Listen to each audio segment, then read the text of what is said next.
The Institute. Institute for Justice. The National Law Firm for Liberty. Hello and welcome to Short Circuit, your bi-weekly podcast on the Federal Courts of Appeal. I'm your host, John Ross, joined this week by Robert Everett Johnson, as well as IJ Senior Attorney Jeff Rose. This week on the show, prostitution, gun sales too close to residences, self-storage too close to a school, and leafleting too close to a circus. Jeff, kick us off. Sure. So this week, we're going to start with a pair of cases that ask a really interesting constitutional question. And that is, how can the government regulate fundamental rights by regulating what you can buy or sell related to that?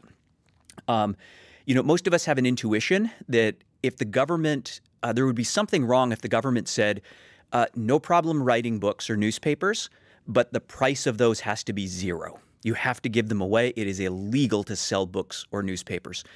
We would think that there's something wrong with that. And yet there are other contexts, like an organ donation, for example, where you can give a kidney away, but you can't sell it. And perhaps the most famous historical example is prostitution.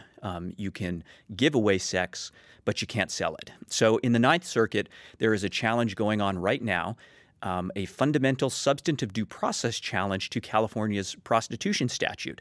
And this is interesting because it is not a defense to a criminal prosecution. This was brought as a strategic case. And so they have, among other things, sympathetic plaintiffs.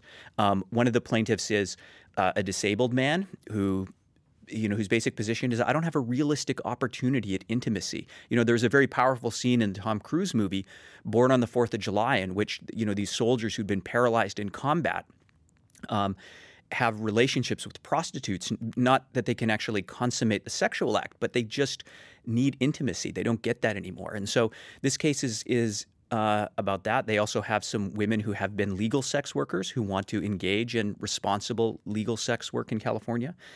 And so the position of the plaintiffs is the Supreme Court decided Lawrence v. Texas in 2003 and said there is a fundamental substantive due process right, or what has since been interpreted as essentially a fundamental substantive due process right to have private consensual sex between adults. And the plaintiffs are, in this case, are saying, hey, look, if you have a fundamental right to engage in consensual sex between adults behind closed doors for free, what does it matter if money changes hands? Can the government really regulate a fundamental right by setting the price of exercising that right at zero? The government's position is, whoa, hang on. The Constitution protects only special kinds of profound relationships and things like marital relationships, serious relationships, the relationships between children and their parents. And to some extent, the government is aided in that by the decision that Justice Kennedy wrote in Lawrence versus Texas, which sort of, some have noted, waxes eloquently about the sweet mysteries of life and the sort of spiritual elements of a relationship with another human being. Right. And the irony of that waxing poetic on profound human relationships in the Lawrence v. Texas case is that the actual people who were the subject of the criminal prosecution in Lawrence v. Texas didn't have any relationship that was like that. And indeed, the lawyers who represented them from their original prosecution in Harris County, Texas, all the way up to the U.S. Supreme Court were very careful to conceal the fact that the plaintiffs in that case were basically, dissolute, barely employed alcoholics living in shabby apartments, having kind of casual, insignificant sex with one another. The actual relationship in Lawrence looked nothing like the vision that Justice Kennedy was portraying. And so here in the California case, the government lawyer is arguing that the Constitution only protects these very special kind of profound things. And one of the judges interrupts her and asks her a question about whether California could prohibit one-night stands, right? Or would Lawrence v. Texas apply to one-night stands? And she said that would be a closer question, but really the answer is obvious, that under Lawrence v. Texas, private consensual sex behind closed doors is a fundamental right, and California almost certainly could not prohibit one-night stands. So let's go to the next question, in which the judge follows up and says, well, how can they ban something, or how can they ban payment for something you can give away? And this actually stupefies the government lawyer, which is surprising because you would think that this is the one question you would have practiced before oral argument. Let me ask you a question that was asked in the reply brief. Why should it be illegal to sell something that is legal to give away? It's because the legislature can make a choice. The legislature can say, you can't purchase sex because of all of the attendant evils that arise in the context of prostitution. And the evils that attend prostitution, at least as explained in the brief of the California Attorney General, are really evils associated with the prohibition of prostitution, namely that it has to be a black market, that it involves criminals, the sexual violence and regular physical violence against women, taking their money away. Like, those are definitely evils, but those evils likely would be cured to a large degree in a regulated legal market. Or at least the attorney doesn't explain why that's not true. I mean, this is one of those sort of amazing things that does happen sometimes, where you have a question that just seems so obvious, and yet you have an attorney who's up there and doesn't. It seems like they just almost haven't thought about it. How did nobody ask her this question in her preparation for argument? Yeah, it's amazing, and When you look back at the key cases that are part of, what we might call the Supreme Court's sexual revolution, protecting contraception, protecting abortion, protecting gay rights, and other kinds of things like that, like the famous case of Griswold v. Connecticut from 1965 involved the distribution of contraceptives, including distribution by doctors and Planned Parenthood and other things in which people would be charged for it. And everybody understood that the right to practice contraception would be meaningless if it didn't include the right to buy and sell contraception in order to use it. Well, and interestingly, one of the Supreme Court's first commercial speech cases was actually a case about advertisements for contraceptives. And the court said the fact that you're trying to sell these contraceptives doesn't mean that your speech gets less protection. So, frankly, I think that the probability of their winning in front of the Ninth Circuit is on the prostitution case is low. If they do win and that the Ninth Circuit declares that there is a fundamental right to practice prostitution, that will almost certainly go up to the Supreme Court, and I would anticipate a reversal. Rob, what is your assessment? Yeah, I mean, it's one of those weird things where you have this lawyer who's hanging out there like a fish on the line who just has no clue how to answer this fundamental question, and yet will win at the end of the day because, I don't see the Ninth Circuit finding a fundamental right to engage in prostitution. But if you are a libertarian optimist, one thing to take away from this is that this case was well briefed. It was treated seriously. It was treated seriously by the court at oral argument. This is not a case where they got laughed out of court, and that says something at least about the judicial culture that we live in now. Well, there's sort of an interesting, perhaps a segue here to our next case, because the judge who we heard asking the question about, if you can give something away for free, can you be prohibited from selling it? That was Judge Bea, who's a George W. Bush appointee, a conservative judge, generally regarded as a conservative judge. And it was sort of an interesting, you might ask a question, right? Like, is he's not exactly the person who you would expect to hear asking that kind of a question. And perhaps particularly because the amicus lineup for the plaintiffs in the prostitution case were classic liberal organizations like the ACLU and Lambda Legal Defense Fund and things along those lines. And there may be somewhat of an explanation because actually just 9 days after oral argument in this prostitution case, the Ninth Circuit issues a decision in a case that was argued earlier that year en banc. And this is a case involving the Second Amendment. And the same judge, Judge Bea, writes a dissent in this case about a very similar issue, but in the context of the Second Amendment. Because what we have here is a case where a jurisdiction in California, Alameda County, has essentially tried to ban any new gun shops from opening. And the government's defense, part of their defense is, well, sure, you have a Second Amendment right to have a gun. You have a Second Amendment right to perhaps even to buy a gun. But that doesn't mean that you have a Second Amendment right to sell a gun. And Judge Bea in dissent says that's crazy. If you have a Second Amendment right to have a gun, surely that means you also have a Second Amendment right to sell a gun to somebody else, because otherwise, how could that right be meaningful? If nobody can sell it, how can anybody buy it, and how can anybody use it? I suppose you could have people making guns for free out of their goodness of their heart, but that wouldn't be much of a Second Amendment. Well, the county's position is that, there's already 10 gun stores in the county. Why do we need 11, right? Yeah, and that's actually the interesting thing about this case, because you read this case and you have there's an aha moment halfway through where you realize maybe this case isn't actually, from the city's perspective anyway, really about guns at all. Maybe there's something slightly different going on here, because the regulation at issue is a little interesting. It says you can't have a gun shop within 500 feet of one, a house or an area that's zoned residential, and two, another gun shop. And so at the beginning of the opinion, they're talking about how this guy wants to open a gun shop, but he can't because it's within 500 feet of a house. And so you're kind of focused on that aspect of it.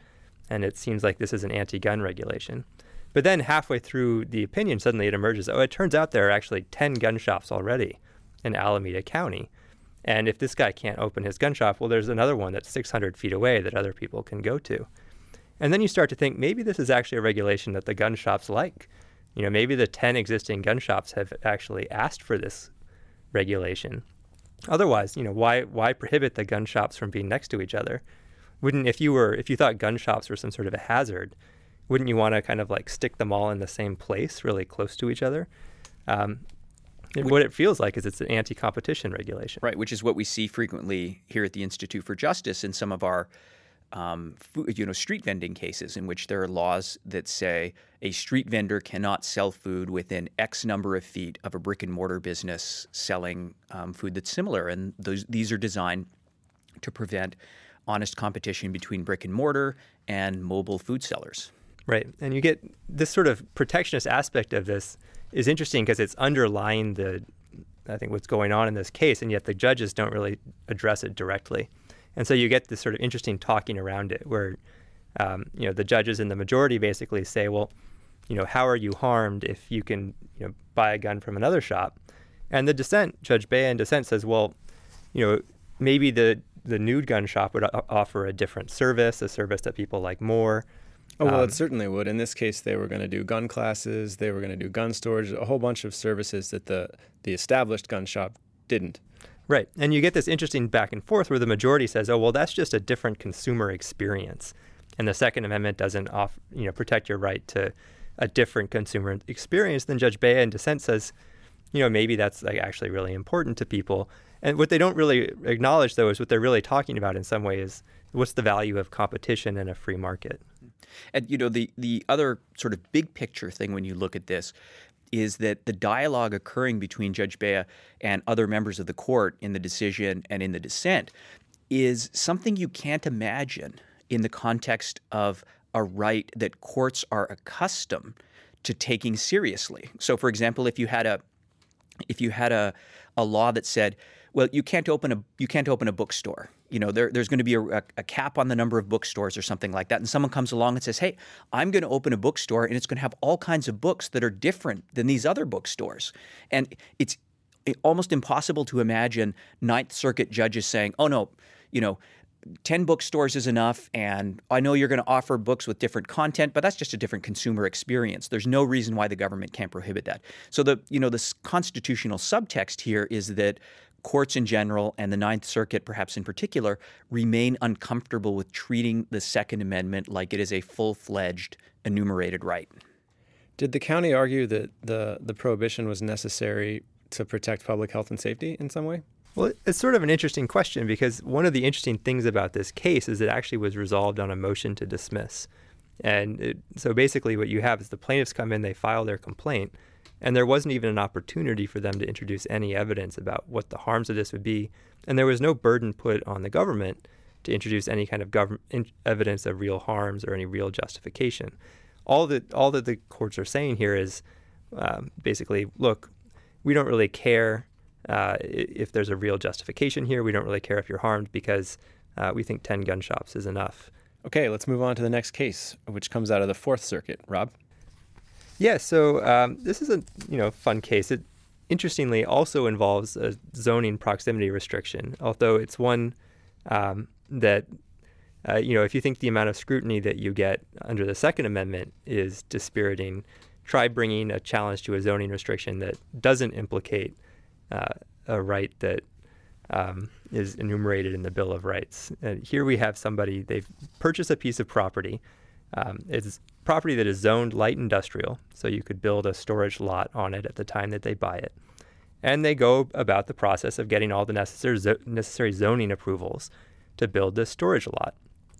In the meantime, people in the neighborhood notice that there is a school down the street from this piece of property. And some of the parents get the idea in their head that they don't want a storage facility near a school. And their justification for this is, well, there are going to be people driving, small U-Haul trucks, and we don't want U-Haul trucks near a school. And then also one of the parents says that there is a story where a funeral director had put 12 bodies into a storage locker, and that was discovered at some point, and that this means that storage lockers are unsafe and shouldn't be allowed within any distance of a school. So these parents get all upset, and they lobby the zoning board, and the zoning board introduces a new rule that you can't have a storage facility within 250 feet of a school. And of course, that means that this storage facility now can no longer be built, even though this company has purchased this land with that exact intention of building exactly that, and has gotten at this point most of the preliminary approvals that they need. So they bring suit, they file suit in federal court saying, look, you've taken something away from us that we're relying on, and you shouldn't be allowed to kind of single us out in this way for basically it's a law that was passed to take something away from us specifically. Jeff, ordinarily these kinds of claims go in state court. Why is that? Well, at least you're best off bringing them in state court. And the reason why is that zoning is the sort of thing that courts think of as being quintessentially local. And federal judges absolutely don't want to be considered a super board of zoning appeals. They don't want to be using the Constitution, the 14th Amendment, for example, in order to police the minutia of municipal zoning decisions. And so, for example, I was looking at a case several months ago that involved a challenge to a zoning restriction, trying to decide, do we bring it in federal court, do we bring it in state court? And I came across an opinion in the Seventh Circuit by a well-known judge, Judge Easterbrook, who's known for his caustic rhetoric in some of his opinions. And I'm paraphrasing, but the decision started off something like, we don't understand why people can't get it through their heads that the federal courts are not boards of zoning appeals. Super boards. Super boards of zoning appeals. And so you realize at that point, like if that's the first sentence of the decision, it's going to be downhill from there if you're the property owner. And that's basically the tenor of the decision out of the Fourth Circuit, which is just like the judges are shrugging their shoulders and saying, this is zoning. If this even remotely sounds like a plausible justification for me, if I do not collapse in laughter and am rendered unconscious by what the government says to justify it, then I'm going to say it's okay under the Constitution. And so I think the big picture lesson for attorneys who are practicing in this area is you should stay away from federal courts if you want to make constitutional challenges to zoning laws. Yeah, the sort of legal holding in this case is incredibly dispiriting, at least to me. The court actually doesn't even really reach the merits of whether this is permissible or not. What the court says is, look, you don't even have a property interest in building this zoning facility, building the storage facility, because you haven't finished the permit process. So basically what they say is that whether you have a property interest or not is not determined by federal law, it's determined by state law. And under state law, you can't build the storage facility until you have a final building permit. And in order to get the final building permit, you have to get a forestry permit, you have to get various other, permits from this, that, and another agency. And until you have that, you actually have no property right in using your property as you intended to use it when you bought it. And so you don't get any real scrutiny at all. Potentially your neighbors could veto anything you want to build at any time.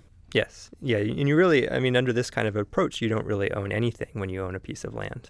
Yeah. And this is when courts don't want to reach decisions or when they want to use the very lowest levels of judicial scrutiny, these are the kinds of moves the court makes. You have to have a property interest in order to bring a 14th Amendment claim. Well, they owned the property. They had title to the property. And so then the federal courts start playing a kind of shell game. Well, that property interest isn't good enough, and we're going to define it in this hyper-specific way. And what do you know? What a coincidence. The hyper-specific way we define the property interest at issue means that you don't have it, and therefore you don't even have a colorable constitutional claim. And if you want to talk about judicial engagement versus judicial abdication, judicial disengagement, it is these kinds of moves that are really the hallmark of judicial abdication. Yeah, and there's a sort of a point here about what property rights as well, which is that once you say that whether you even have a property interest at all is determined by state law, that basically means that states can get away with anything. Because if the state can sort of define your property rights away by saying that you don't even have a property interest, then property basically ceases to mean anything, and states can regulate in any way that they want. Okay, let's move on to the final case. All right. So the final case is a case about the circus. And sometimes we talk about legal circuses in court. Well, this is a real circus in real life. So the Barnum and Bailey circus, I think, is now defunct, actually, and probably because people have just lost their appetite for watching animals do weird tricks like lions jumping through flaming hoops. When they did exist, every time there was a circus, there were all kinds of animal rights protesters who would come out. And so in 2003, eventually, I think it was Baltimore comes up with basically a protest zone when the circus comes to town and said, okay, everybody who's protesting has to go into this zone. So that actually goes up and gets challenged in front of the Fourth Circuit. Maryland is inside the U.S. Court of Appeals for the Fourth Circuit, and the Fourth Circuit rules that, well, that's okay. There were certain peculiarities in the case, but basically said, okay, that's okay in 2014, that protest zone. So then the case is just decided last week under identical facts, protesting the same circus at the same place under the same set of protesting rules. And the Fourth Circuit now says, you know what? Your claim can go forward. And this case illustrates the I will say the unsettled state of First Amendment law, but actually unsettled in a way that is very good for speakers. That the Fourth Circuit says, look, in the last few years since we decided that case in 2014, the Supreme Court has come along and it's told us some things about what makes a protest zone good or bad. So number one, under the abortion case called Coakley, the question is,